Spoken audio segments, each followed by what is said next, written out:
Hi అండి, welcome to మన garden మన వంటలు. ఈరోజు మనం పచ్చి చేపల పులుసు ఎలా చేయాలో చూద్దాం. దీనికి 100 గ్రాముల చింతపండు నానబెట్టుకుని పక్కకు పెట్టుకోండి. తర్వాత ఒక పచ్చి మామిడికాయ సన్నగా ముక్కలు తరుక్కొని పక్కకు పెట్టుకోండి.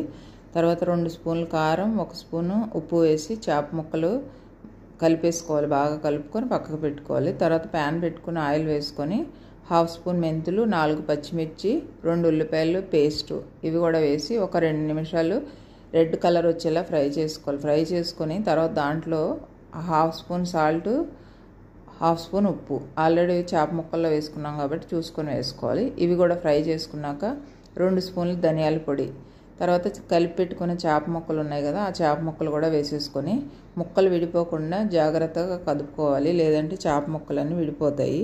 తర్వాత నానబెట్టుకున్న చింతపండు పులుసు గుజ్జు తీసుకుని పోసుకొని ఒక 1/2 గ్లాస్ వాటర్ కూడా పోయాలి. పోసి ఇప్పుడు మనం మామిడికాయ ముక్కలు కోసుకున్నాం కదా, మామిడికాయ ముక్కలు కూడా వేసేసుకోవాలి. వేసుకొని ఒక 2 నిమిషాలు ఉడికాక మనం చిన్న బెల్లం ముక్క, చాలా బాగుంటుంది టేస్ట్, ఆ చిన్న బెల్లం ముక్క, కొద్దిగా కొత్తిమీర ఇది కూడా వేసుకొని 5 నిమిషాలు ఉడికాక స్టవ్ ఆఫ్ చేసుకోండి. పులుసు రెడీ అయిపోతుంది. ఈ వీడియో మీకు నచ్చితే ఒక లైక్ ఇవ్వండి, షేర్ చేయండి, సబ్స్క్రైబ్ చేయండి.